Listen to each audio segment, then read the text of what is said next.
আল্লাহ ছাড়া কোনো বন্ধু নাই, ওলি নাই, মনিব নাই, কেউ নাই সাহায্যকারী। কে ছাড়া? এবার দেখুন আল্লাহ রাব্বুল আলামিন তার হাবিবকে লক্ষ্য করে বলছেন, ওয়া ইন ইয়ামসাসকাল্লাহু বিদুররিন ফালা কাশিফা লাহু ইল্লা হুয়া ওয়া ইউরিদকা বিখাইরিন ফালা রাদ্দা লিফাদলিহি। আল্লাহ পাক বলছেন, আল্লাহ যদি তোমার কোনো অকল্যাণ করতে চান, তোমাকে যদি কোনো বিপদে ফেলতে চান, তাহলে সেই বিপদ থেকে তোমাকে কেউ রক্ষা করতে পারবে না। আর আল্লাহ যদি তোমাকে কোনো ফজল ও করম করতে চান, অনুগ্রহ করতে চান, সে অনুগ্রহ প্রত্যাহার করারও ক্ষমতা কারো নাই। সুবহানাল্লাহ। এ কথা কাকে বলা হচ্ছে? আল্লাহ পাক বলছেন তার রাসূলকে। আল্লাহ যদি আপনার কোনো অকল্যাণ করেন, আল্লাহ যদি আপনার কোনো বিপদ দেন, সেই বিপদ থেকে আপনাকে কেউ রক্ষা করতে পারবে না। সুবহানাল্লাহ বলবেন না? আর আল্লাহ পাক যদি আপনাকে কোনো কল্যাণ দিতে চান, সেই কল্যাণ থেকে আপনাকে কেউ ফিরাইতে পারবে না। এই বিশ্বাস মনের মধ্যে রাখুন। এটাই হচ্ছে ঈমান। ঈমান বিল্লাহ, আল্লাহর প্রতি ঈমান। এই শিক্ষা আমাদেরকে দেয়। আমাদের কপাল পুড়ছে কেন? কপাল পুড়েছে তো এই কারণে, আল্লাহকে ছেড়ে দিয়ে মানুষ মাজারে গিয়ে সেজদা দিয়েছে, কবরে গিয়ে সেজদা দিয়েছে, বেশরা ফকিরদের কাছে গিয়েছে। তাসাউফ একটি মহান বিষয়, একটি পবিত্র বিষয়। এই বিষয়টাকে ব্যবসায় পরিণত করা হয়েছে এবং তাওহীদের কনসেপশন ক্লিয়ার না থাকার কারণে শিরক এবং বিদআত চরমভাবে বেড়েছে। মানুষ এগুলির কাছে গিয়ে সাহায্য কামনা করেছে, যার ফলে আল্লাহ পাক নারাজ হয়েছে। মুমিন ব্যক্তি ঈমান বিল্লাহ, মুমিন ব্যক্তিকে এই ট্রেনিং দেয়, সে আত্মমর্যাদা সম্পন্ন হবে। সে কখনোই কারো কাছে হাত পাতবে না, তার মর্যাদা এত বাড়বে। সে রিস্কের ব্যাপারে, মানুষ তো রুজিটারই একটু বেশি, রুজি না হইলে বাঁচবে কি করে, রিস্কের জন্যই সে সংগ্রাম করে। হক কথা বলতে গলা আটকে আসে। এই কথাটা যদি বলি তাহলে আর যদি দাওয়াত না হয়, এই কথাটা যদি বলি তাহলে যদি চাকরি না থাকে, এই কথাটা যদি বলে ফেলি তাহলে যদি জেলে যাই। এইসব হীনমন্যতায় পেয়ে বসে যারা ঈমান বোঝে নাই। আর ঈমান যাদের উপলব্ধি হয়েছে, ঈমানের বুঝ যাদের এসেছে, ঈমান তাদেরকে শিক্ষা দিয়েছে, রিস্কের জন্য হক কথা বলা থেকে বিরত থেকো না। কারণ রিস্কের মালিক কে? আল্লাহ রাব্বুল আলামিন বলেছেন, ইন্নাল্লাহা হুয়ার রাজ্জাকু যুল কুওয়াতিল মাতিন। নিশ্চয়ই যেন আল্লাহই হচ্ছেন মহান রিজিক দাতা, নিরঙ্কুশ শক্তির অধিকারী। রিস্কের মালিক হচ্ছেন তিনি। খেতে দেওয়ার মালিক কে বলেন? সবাই বলেন মালিক কে? কাজী হক কথা বলতে আপত্তি কোথায়? এই মসজিদে চাকরি না থাকে আরেক মসজিদে হবে, এই মাদ্রাসায় চাকরি না থাকে আরেক মাদ্রাসায় হবে। এই চাকরি ছাড়া আল্লাহ আপনারা খাওয়াইতে পারবে না, এটা বিশ্বাস করেন নাকি? তাহলে হক কথা বলতে আপত্তি কোথায়? হক কথা বলার লোকের সংখ্যা কমে গিয়েছে। কথা ঠিক কিনা? হক কথা বলা হচ্ছে না বলেই তো সাহস পাচ্ছে ইসলাম বিরোধীরা, সাহস পাচ্ছে নাস্তিক আর মুরতাদেরা। আল্লাহ রাব্বুল আলামিন কোরআনে কারীমের মধ্যে বলেছেন, ওয়ামা মিন দাব্বাতিন ফিল আরদি ইল্লা আলাল্লাহি রিজকুহা।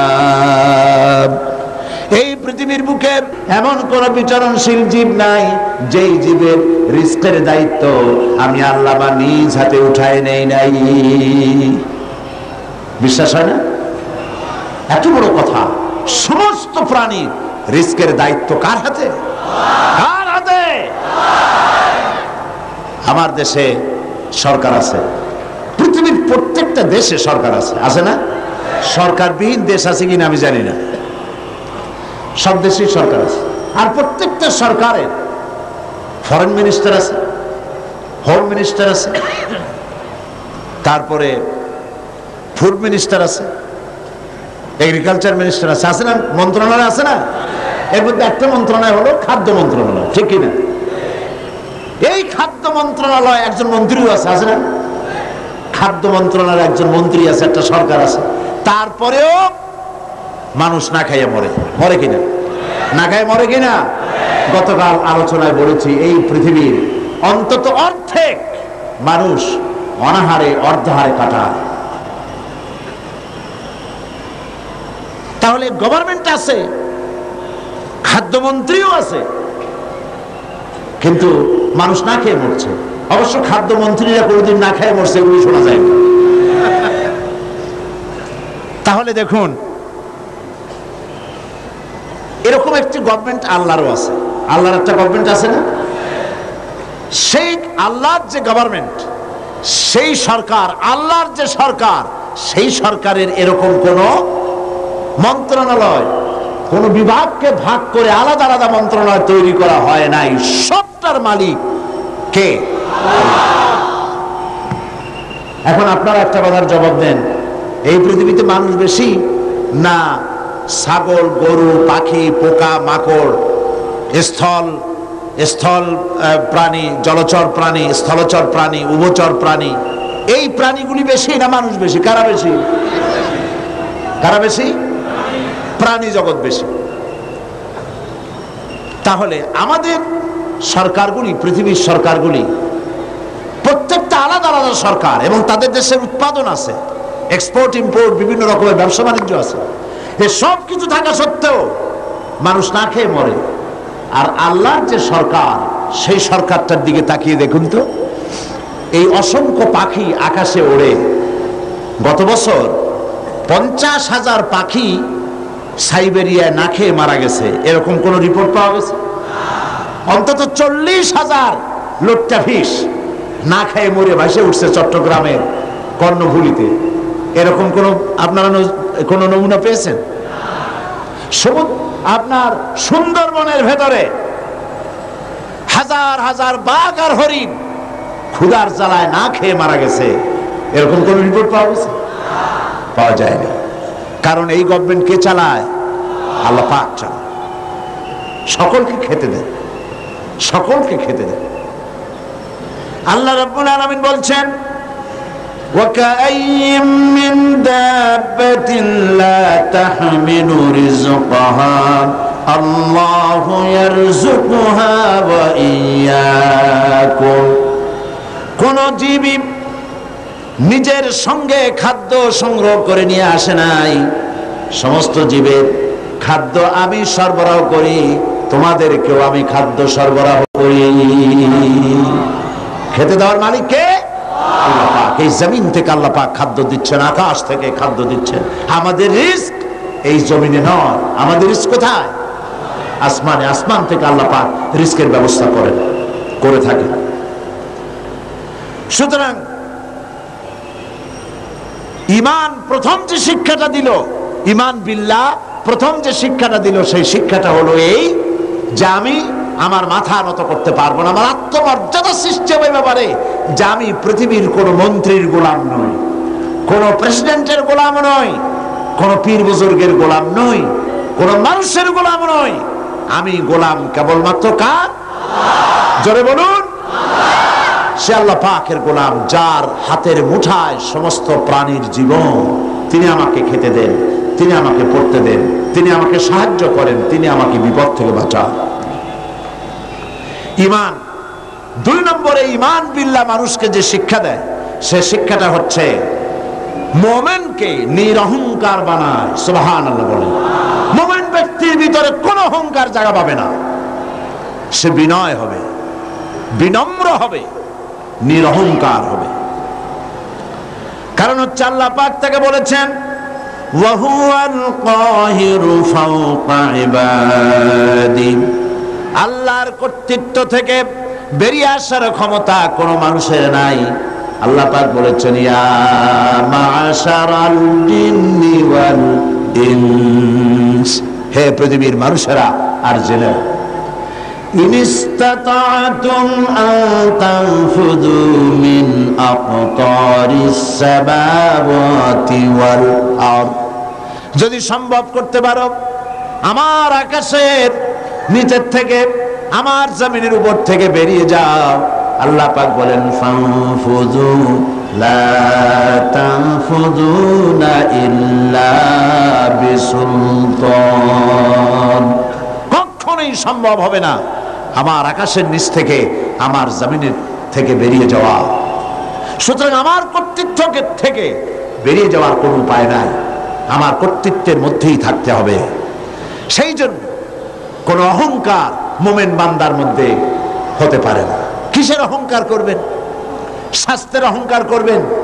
কতটা স্বাস্থ্যের মালিক হয়েছেন, আল্লাহ পাক যদি ইচ্ছে করেন তাহলে ডায়রিয়া দিয়ে দিবেন, এমন ডায়রিয়া হবে। ডায়রিয়া কি খুব শক্ত না পাতলা? ডায়রিয়া পাতলা, যত বেশি পাতলা হয় কয় স্ট্রং ডায়রিয়া। এই পাতলা জিনিস কেমনে স্ট্রং হয় আল্লাহ জানে। এমন স্ট্রং ডায়রিয়া হলো সলিমুদ্দি কোথায় খুঁজেও পাওয়া যায় না। স্বাস্থ্যের মালিক। সুতরাং স্বাস্থ্যের বড়াই করবেন না, বিদ্যার বড়াই করবেন। কত বড় বিদ্যা অর্জন করেছেন, টাকার বড়াই করবেন। কত টাকার মালিক হয়েছে। আল্লাহ পাক যদি ব্রেনের মধ্যে টিউমার দিয়ে দেন, ব্লাডের মধ্যে ক্যান্সার দিয়ে দেন, আল্লাহ পাক যদি হার্টের মধ্যে মারাত্মক কোনো রোগ দিয়ে দেন, সারা পৃথিবী বিক্রি করবেন, ঔষধের পয়সা হবে না। আপনি তো জানেন না কত বড় নিয়ামত ভোগ করছেন। প্রতি মুহূর্তে শ্বাস ফেলছেন, শ্বাস গ্রহণ করছেন, নিঃশ্বাস ফেলছেন, শ্বাস গ্রহণ করছেন। এটা কি নিয়ামত নয়? বলেন, এটা কি নিয়ামত নয়? এই নিয়ামতটা আপনি বুঝেন না। এই নিয়ামতটা বোঝার জন্য যার শ্বাসকষ্ট আছে, শ্বাসকষ্টের রোগী আছে না, বুঝেন তো? শ্বাসকষ্টের রোগীর কাছে গিয়ে জিজ্ঞেস করেন, সে বলতে পারবে একটা শ্বাসের দাম কত। সুবহানাল্লাহ বলবেন না? সুতরাং আল্লাহ পাকের এই নিয়ামত, অর্থের নিয়ামত দিয়েছেন আল্লাহ পাক। অর্থের বড়াই করো না, স্বাস্থ্যের বড়াই করো না, বিদ্যার বড়াই করো না, ক্ষমতার বড়াই করো না। এই ক্ষমতা দেওয়ার মালিক আল্লাহ, আর ছিনায় নেওয়ার মালিকও আল্লাহ পাক। মানুষ বোঝে না, মানুষ বোঝে না, ক্ষমতায় পাগল হয়ে বসে এবং সিংহাসনের চতুর্দিকে স্ক্রু নাট দিয়ে টাইট দিতে থাকে, যাতে কখনো এই চেয়ার ছাড়া না লাগে। চেয়ারের হাতল দুই হাত দিয়া ধরিয়া, দুই পাও দিয়া পায়ের সাথে ব্যাট দিয়ে পেঁচাইয়া মজবুত হয়ে বসে থাকে, নড়বই না। কিন্তু থাকতে তো পারবে না। কি বলেন? পণ্ডিত জওয়াহরলাল নেহেরু পাগলা গারদ দেখতে গিয়েছিলেন। পাগলেরা দেখিয়া জামা কাপড় কেতাদুরস্ত সুপুরুষ, তাকে দেখে জিজ্ঞেস করছেন, তুমি কে? তিনি বললেন, আমি ভারতের প্রধানমন্ত্রী, আমার নাম পণ্ডিত জওয়াহরলাল নেহেরু। পাগলেরা বলছো, আমরাও যখন এখানে আসছিলাম এই তোমার মতো এরকমের লম্বা লম্বা কথা আমরাও বলতাম। থাকো কিছুদিন আমাদের সাথে, তোমার গরম মাথাও ঠান্ডা হয়ে যাবে। কাজী ক্ষমতায় যারা থাকে, ক্ষমতায় গিয়ে আল্লাহর ক্ষমতাকে ভুলে যায়, জনগণকে ধোঁকা দেয়। কিন্তু সময় যখন হয়, আল্লাহ যখন ছিনায় নেন ক্ষমতা, তখন রক্ষা করতে কেউ। এই জন্য মুমিন ব্যক্তির দ্বিতীয় নম্বরের শিক্ষা হচ্ছে মুমিনকে ঈমান বিল্লাহ, তাকে বিনয় এবং বিনম্র হওয়ার শিক্ষা প্রদান করে। ঈমান তাকে শিখায়, ওয়ামা বিকুম বিনিমাতিন ফামিনাল্লাহ। আল্লাহ পাক বলেন, যে নিয়ামতই তোমরা লাভ করেছো আল্লাহ পাকের পক্ষ থেকে, আল্লাহর নিকট থেকেই তা এসেছে। সুতরাং অহংকার করো না।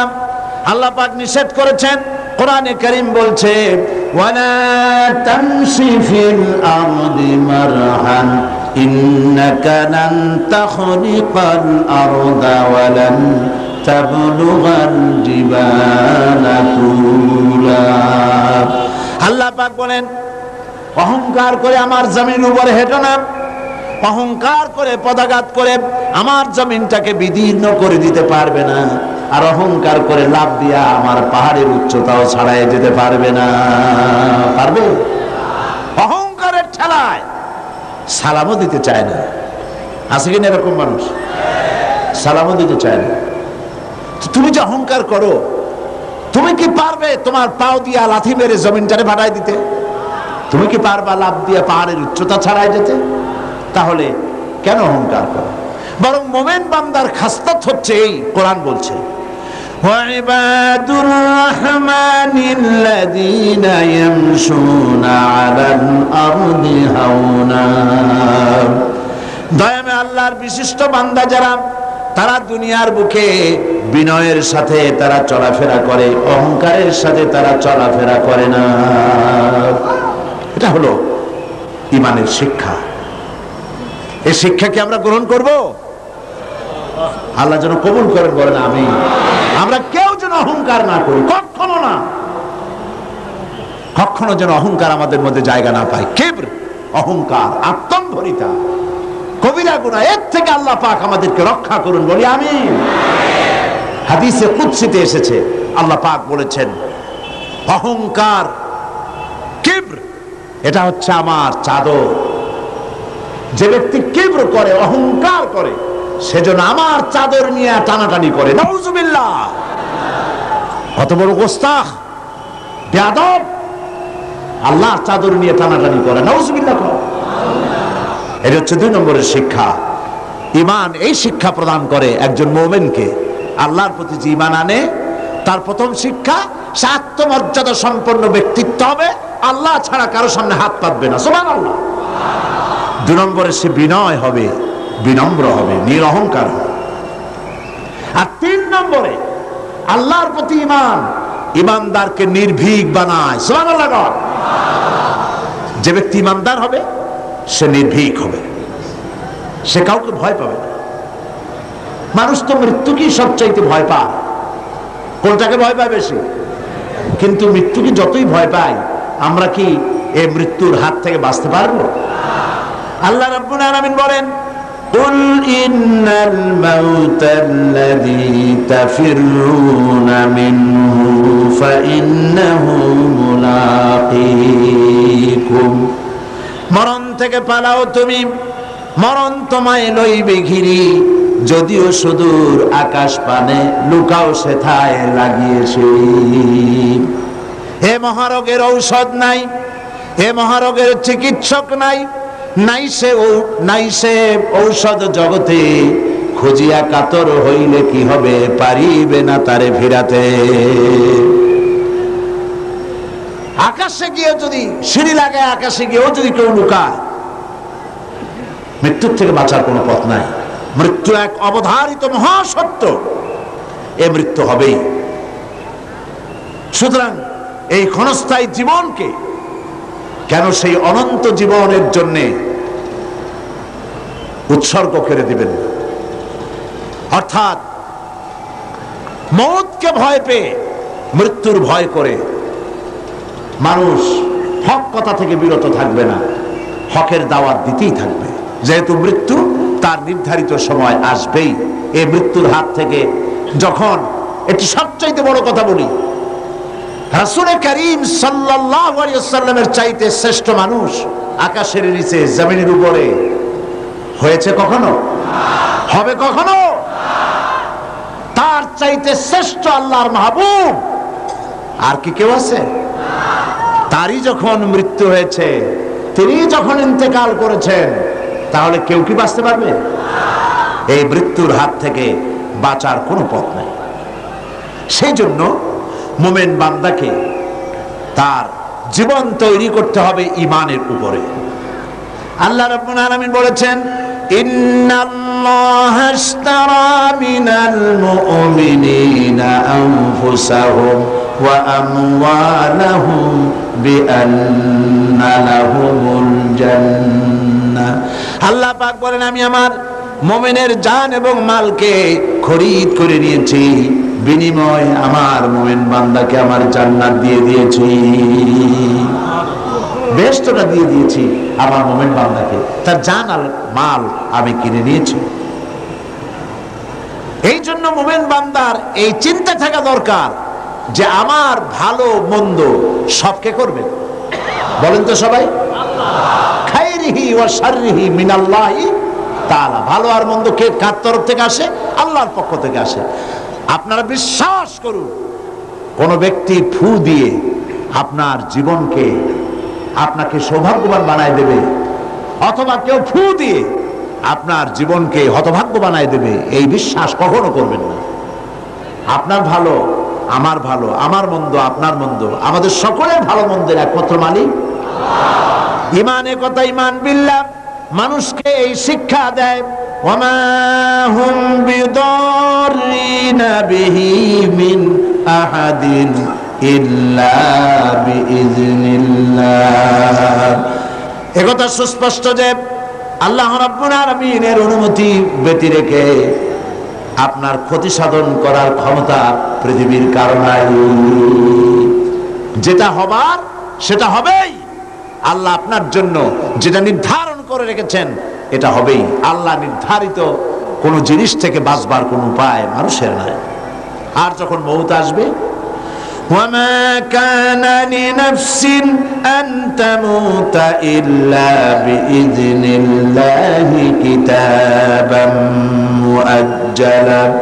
কোন প্রাণী আল্লাহর অনুমতি ছাড়া মরতে পারবে না, যেহেতু তার সুস্পষ্ট কিতাবের মধ্যে লেখা রয়েছে নির্ধারিত সময় ছাড়া কোন জায়গায় কোন মাঠে কোন জায়গায় মানুষের মৃত্যু হবে কেউ জানে না, নির্ধারিত কিতাবের মধ্যে তা লিপিবদ্ধ রয়েছে। সুতরাং ঈমান মানুষকে এই শিক্ষা প্রদান করে, আল্লাহর প্রতি ঈমান, যে মৃত্যুর ভয় করে হক থেকে ফিরে থাকতে পারবেন না। ঈমান বিল্লাহ মানুষের মধ্যে আশার সৃষ্টি করে, ভরসার সৃষ্টি করে, সে কখনো হতাশ হয় না।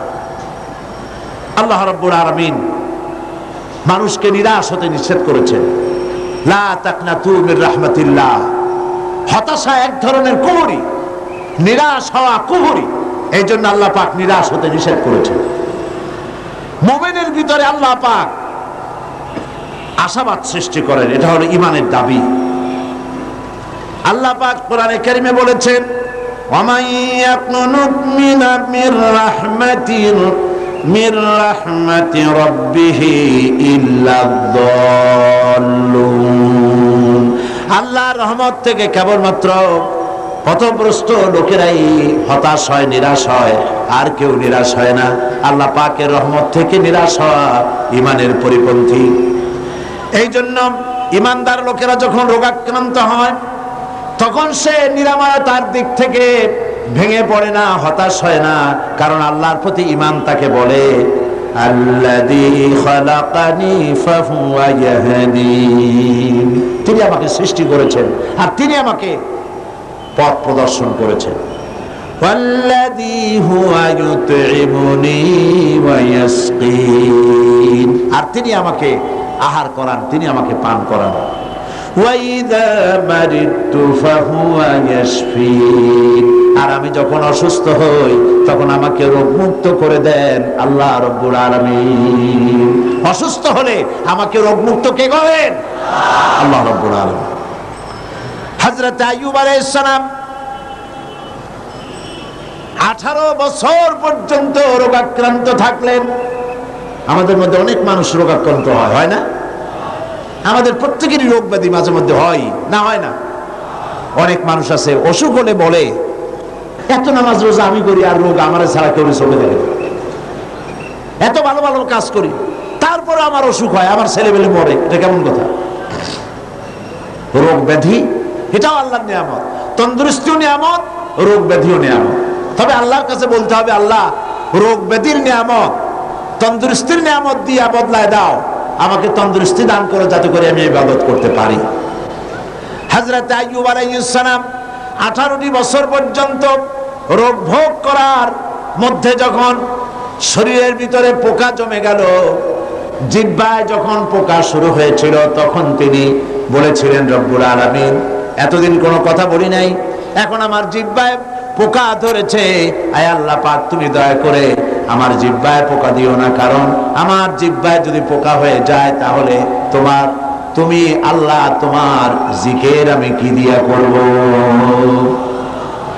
আল্লাহ পাকের কাছে বললেন, আন্নী মাসানি আদ-দুররু ওয়া আনতা আরহামুর রাহিমিন। আয় আল্লাহ, আমি অসুস্থ হয়ে পড়েছি আর তুমি হচ্ছ পরম করুণাময়, দাতা এবং দয়ালু, আমাকে রোগমুক্ত করে দাও। এটা না বলে তিনি খুব কায়দা করে বললেন, যায় আল্লাহ আমি অসুস্থ আর তোমার নাম রহমান রহিম। আল্লাহ রাব্বুল আলামিন তার দোয়া কবুল করলেন, আল্লাহ পাক তাকে শুনিয়ে দিলেন। আল্লাহ পাক বলছেন, ফাকাশাফনা মা বিহি মিন দুররি ওয়া আতাইনাহু আহলাহু ওয়া মিসলাহুম মাহুম রাহমাতাম মিন ইনদিনা। আমি তার কষ্ট দূর করে দিলাম এবং তাকে কেবল তার পরিজনই ফেরত দিলাম না, বরং তার সঙ্গী সাথী যারা ছিল তাদেরকেও আমি ফেরত দান করে দিলাম। আল্লাহ পাক হযরতে আইয়ুব আলাইহিস সালামকে 18 বছর রোগ শোক ভোগ করার পর পূর্ণ সুস্থতা দান করে দিলেন। কোরআন শরীফে নজির এই সব ঘটনা আল্লাহ উল্লেখ করেছেন এই জন্য, যাতে করে আপনাদের কাউকে হতাশায় পেয়ে না বসে। হতাশ হওয়া এটা ঈমানের পরিপন্থী। এবার দেখুন, হযরত ইয়াকুব আলাইহিস সালাম প্রাণ প্রিয় সন্তান হযরত ইউসুফ আলাইহিস সালামকে তিনি হারিয়ে ফেলেছেন। হযরত ইউসুফকে হারায়া হযরত ইয়াকুব কিন্তু হতাশ হয়ে যান নাই, বরং তিনি বলেছেন, আল্লাহ হযরত ইয়াকুব আলাইহিস সালামের কথাকে কোরআন শরীফে কোট করে দিলেন, ফাসাবরুন জামিলুন আসাল্লাহু আইয়াতিয়ানি বিহিম জামিআ ইন্নাহু হুয়াল আলিমুল হাকীম। ধৈর্য ধারণ করাই উত্তম। ফাসাবরুন জামিল, উত্তম ধৈর্য ধারণ করলাম, এটাই উত্তম। হয়তো শীঘ্রই আল্লাহ পাক আমাকে, আমার সন্তানকে আমার নিকট ফিরিয়ে দিবেন, এই কথা তিনি হতাশ হন নাই, বরং আল্লাহর প্রতি তিনি আশাবাদ ব্যক্ত করেছেন। আর আল্লাহ পাক তার এই দোয়া কবুল করেছেন। হযরত ইউসুফ আলাইহিস সালামকে তার পিতার কাছে আল্লাহ ফিরিয়ে দিয়েছেন, দেন নাই? কি বলছেন, দেন নাই আল্লাহ পাক?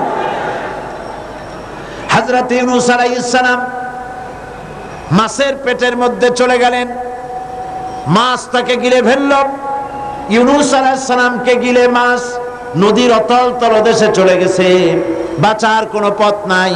মাছের পেটের ভিতরে দরজা নাই, জানালা নাই, ছিদ্র নাই, বেরোতে পারেন এমন কোনো জায়গা নাই। আল্লাহ পাক হযরত ইউনূসের এই ঘটনা বলতে গিয়ে কোরআনে কারীমের মধ্যে বলছেন, ওয়াযান্নুন إذ ذهب مغاضبا فظن أن لن نقدر عليه فنادى في الظلمات أن لا إله إلا أنت سبحانك إني كنت من الظالمين। মাছের পেটের ভেতরে বসে হযরত ইউনূস আলাইহিস সালাম চিৎকার দিলেন। কি পড়লেন? পড়েন আমার সাথে সবাই মিলে, লা ইলাহা ইল্লা আনতা সুবহানাকা ইন্নী কুনতু মিনাল যালিমিন। হায় আল্লাহ, আল্লাহ ছাড়া কোনো ইলাহ নাই, আমি তোমার পবিত্রতা ঘোষণা করছি, আমি আমার উপরে জুলুম করেছি, এই বলে তিনি কাঁদতেছিলেন। আর আল্লাহ রাব্বুল আলামিন ইউনূস আলাইহিস সালামের কান্না বুঝি শোনেন নাই? বলেন শুনেছেন কিনা? ইউনূস আলাইহিস সালামের কান্না তিনি শুনলেন আর তিনি জবাব দিলেন। আল্লাহ পাক জবাব দিয়ে দিলেন, ফাস্তাজাবনা লাহু ওয়া নাজ্জাইনাহু মিনাল গাম্মি ওয়া কাযালিকা নুনজিল মুমিনিন।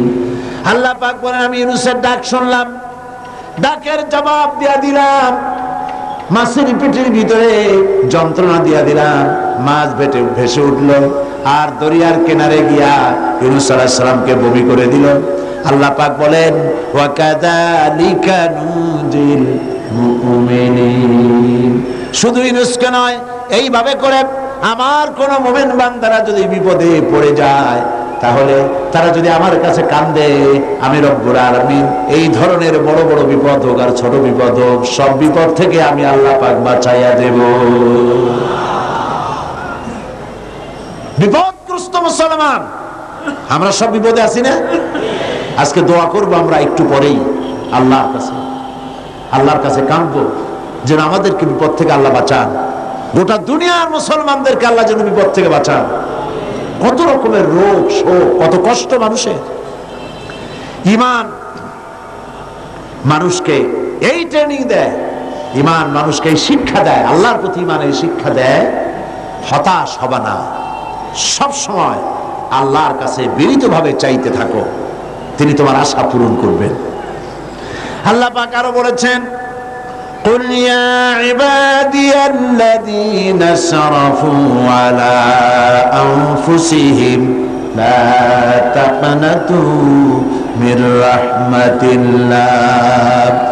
আল্লাহ পাক বলেন নবী আপনি বলে দেন, হে আমার ওই সব বান্দা যারা নিজেদের উপরে বাড়াবাড়ি করেছো, অর্থাৎ গুনাহ করেছো। আজকের মাহফিলে যত লোক এসেছেন, এর মধ্যে যারা জিনাকার, যারা মদখোর, যারা জুয়ারি, যারা ঘুষখোর, যারা সুদখোর, যারা নামাজ ছেড়েছে, আল্লাহ রাব্বুল আলামিনের সঙ্গে মারাত্মক মারাত্মক গুনাহ যারা করেছে, এভাবে পৃথিবীতে যারা করেছে, আল্লাহ বলেন নবী আপনি ডেকে বলেন নিরাশ হয়ে যেও না, আল্লাহর রহমত থেকে নিরাশ হয়ে যেও না।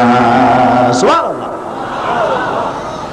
তুমি কত গুনাহ করেছো, তোমার গুনাহ যদি পাহাড় সমান হয় আমার আল্লাহর রহমত তাহলে আকাশ সমান, আর তোমার গুনাহ যদি আকাশ সমান হয়ে যায়, আল্লাহর রহমত তো আল্লাহর আরশ ছাড়াইয়া গেছে।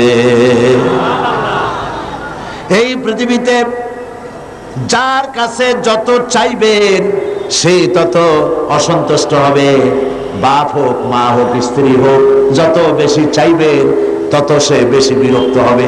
আর আল্লাহ হচ্ছেন এমন, যার কাছে না চাইলে তিনি বিরক্ত হয়ে যান।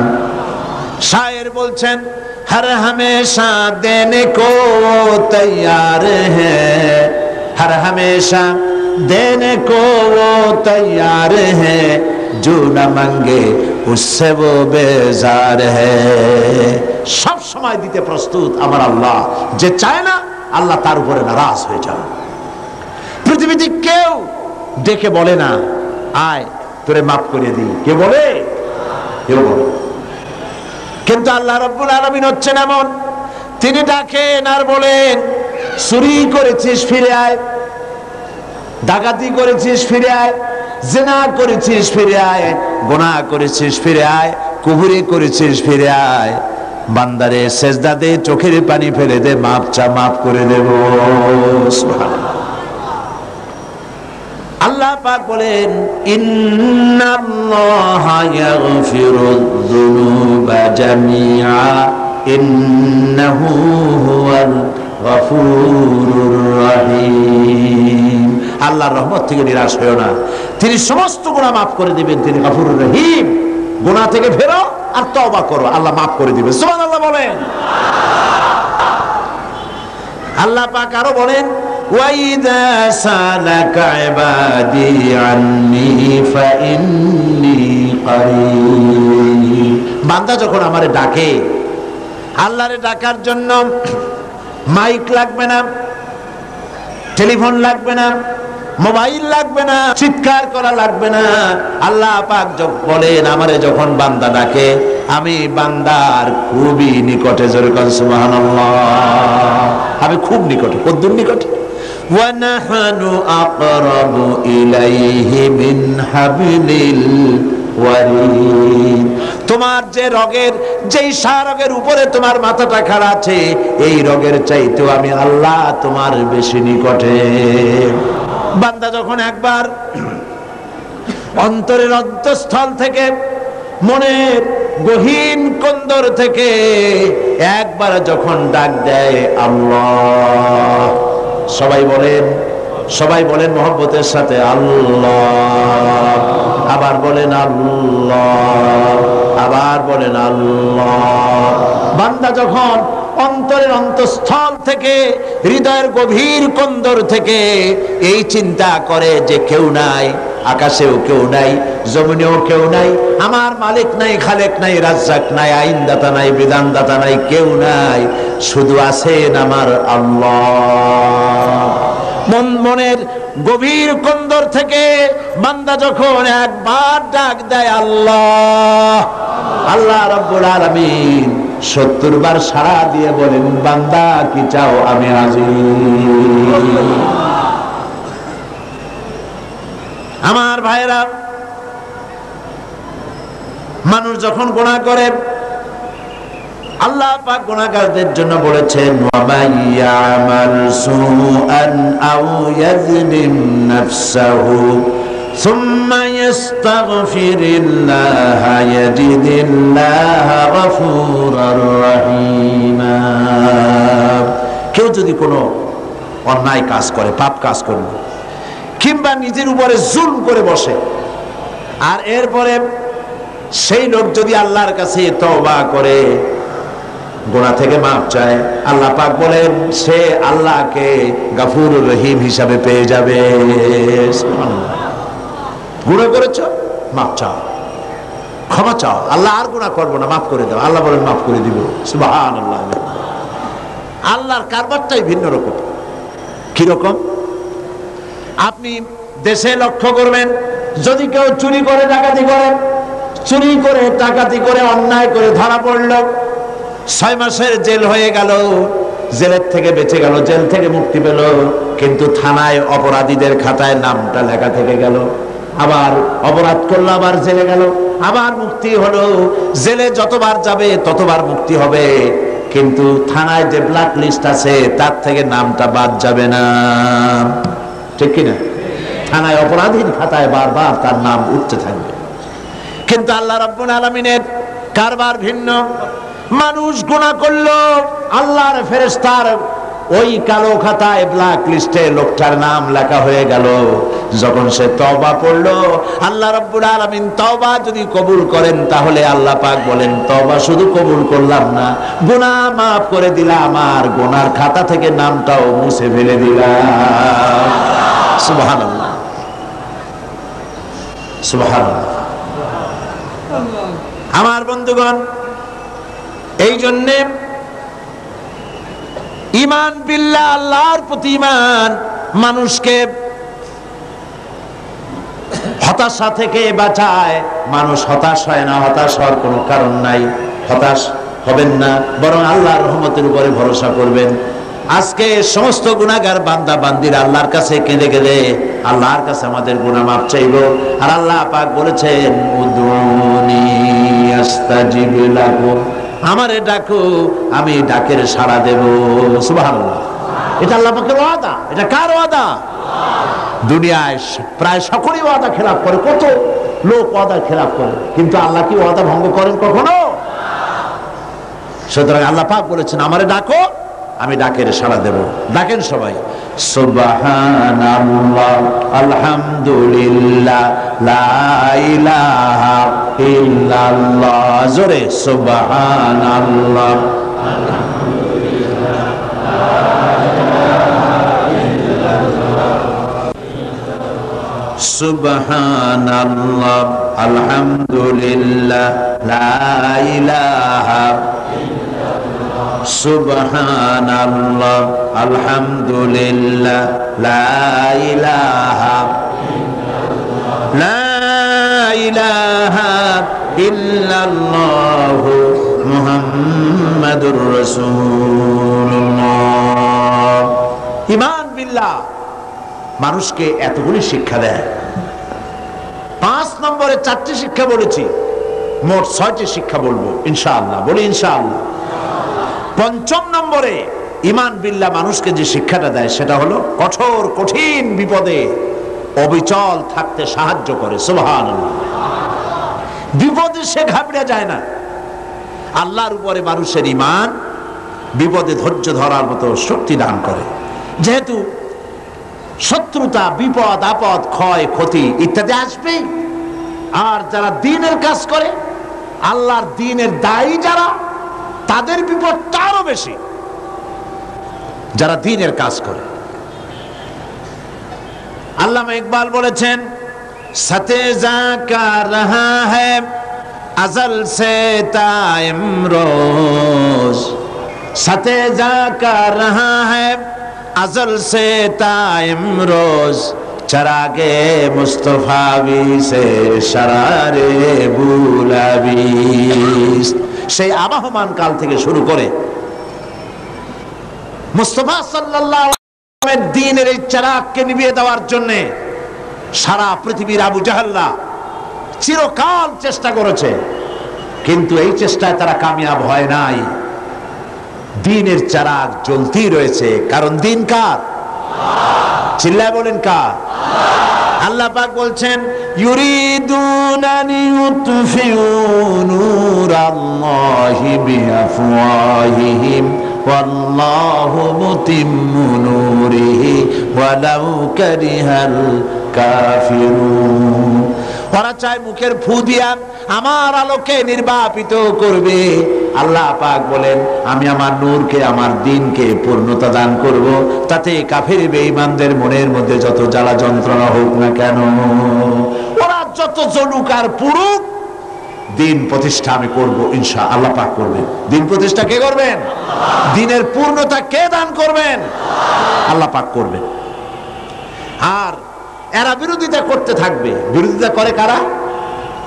আল্লাহ পাক বলছেন, ওয়াকাযালিকা জাআলনা লিকুল্লি নাবিয়্যিন আদুওয়াম মিনাল মুজরিমিন। আর এমনি করে আমি সকল নবীর শত্রু বানিয়েছি সব পাপিষ্ঠ অপরাধ প্রমাণ লোকদেরকে। নবীর সাথে বিরোধিতা করলো কারা? পাপিষ্ঠরা। জোরে বলেন কারা? চিল্লায় কোন না কারা? আল্লাহ পাক কোরআন শরীফ বলেছেন যে নবীদের বিরোধিতা করেছে সব পাপীরা, অপরাধ প্রবণতায় লিপ্ত এই পাপিষ্ঠরাই নবীদের বিরোধিতা করেছে। আর আজকে ইসলামী আন্দোলনের বিরোধিতা করে নেককার লোকেরা, নাকি? কারা? যারাই বিরোধিতা করে সব পাপিষ্ঠ। ইসলামী আন্দোলনের বিরোধিতা যারা করে তারা কি? চিল্লায় কও, তারা কি? আপনারা লক্ষ্য করে দেখেন,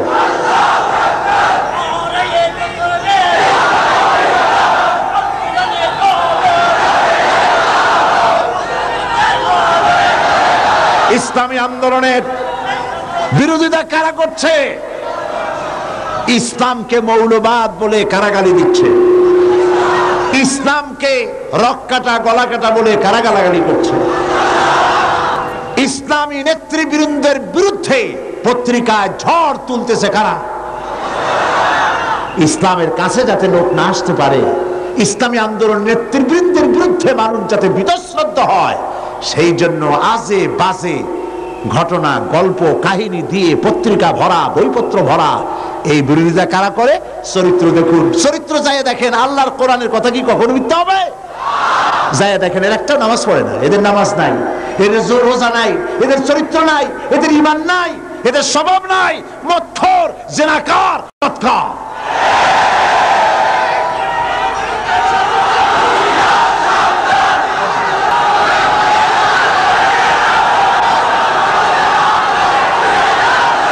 কঠিন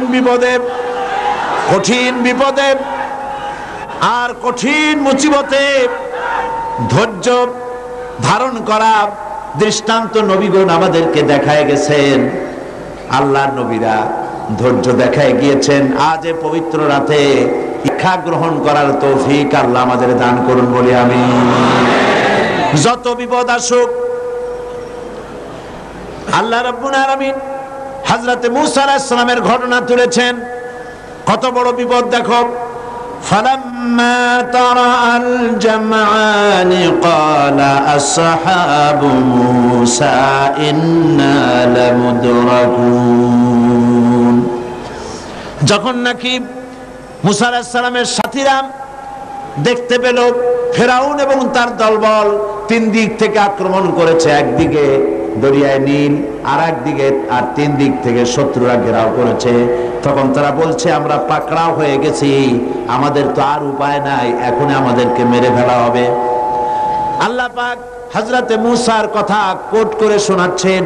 হযরতে মূসা বললেন, ক্বালা কাল্লা ইন্না মা'য়া রাব্বি সায়াহদিন। কখনো নয়, অবশ্যই আল্লাহ আমাদেরকে পথ দেখায় দিবেন। সুবহানাল্লাহ। চিন্তা করেছেন, তিন দিক থেকে আক্রান্ত, সারাশি আক্রমণ। ফেরাউন তিন দিক থেকে আক্রমণ করেছে, একদিকে দরিয়ার, তিন দিকে কি ফেরাউনি সৈন্য, পালাবার রাস্তা আছে? সেই জায়গায় পয়গম্বর কি বলছে? চালাও। এই সাহসিকতা দেখিয়েছিলেন হযরতে হুদ আলাইহিস সালাম। মুমিন বান্দাদেরকে এই সাহস থাকা দরকার। সমস্ত রকমের বাতিল, জাহিলি, তাগুতি, সমস্ত শক্তির অন্যায়ের বিরুদ্ধে দাঁড়াতে হবে। আর ঝড়ের মতো, টর্নেডোর মতো যত বিপদ আসুক, ইন্না কাইদাশ শায়তানি কানা দাঈফা। শয়তানের চক্রান্ত আসলে দুর্বল। শয়তানের চক্রান্ত আসলে কি? দুর্বল। কে বলতেছেন? আল্লাহ বলতেছেন দুর্বল। আপনি সবল মনে করবেন কেন? আপনারা কি সবল মনে করেন? সুতরাং আল্লাহ পাককে সবচাইতে শক্তিশালী মনে করতে হবে। এবার রাসূল করিম সাল্লাল্লাহু আলাইহি ওয়াসাল্লাম এর অবস্থা দেখুন। এর শিক্ষা এটা, ভয় পেও না, সমস্ত বিপদের মোকাবেলা করতে হবে সাহসিকতার সাথে। একথা ঘোষণার সঙ্গে সঙ্গে আল্লাহ পাক বলেন, ফাআনজালাল্লাহু সাকিনাতাহু আলাইহি ওয়া আইয়াদাহু বিজুনুদিন লাম তারাওহা। আল্লাহ পাক তখন আল্লাহ তার মনে গভীর শান্তি, স্বস্তি এবং প্রশান্তি দান করে দিলেন। আর এমন সৈন্য পাঠালেন, যেই সৈন্য দিয়ে সাহায্য করলেন যাকে তোমরা দেখতে পাও নাই। এই সাহায্য করেছেন আল্লাহ পাক। এভাবে আল্লাহ পাক বিপদে আপদে মুসলমানদেরকে চিরকাল সাহায্য করেছেন। সেই সাহায্যের ঘটনা আমি এখানে আনতে চাই না। আমার মূল বক্তব্য ছিল যে আল্লাহ পাকের উপরে ঈমান আনলে পরে সেই ঈমান এই ট্রেনিং দেয়। সর্বশেষ ঈমান, আল্লাহর প্রতি ঈমান মানুষকে 6 নম্বরে যে উপকারটা করে, যে ট্রেনিংটা দেয়, সেটা হলো নৈতিক সংশোধন এবং কর্মের শৃঙ্খলার শিক্ষা দেয়। ঈমান, ঈমান বিল্লাহ। আল্লাহ পাকের প্রতি যারা ঈমান আনে, সেই ঈমান মানুষকে এমন ভাবে তৈরি করে দেয়, তার আখলাক ভালো হয়, তার চরিত্র ভালো হয়। এই কারণে যে আল্লাহ রাব্বুল আলামিন তাকে বলেছে, ইন্নাল্লাহা লা ইয়াখফা আলাইহি শাইউন ফিল আরদি।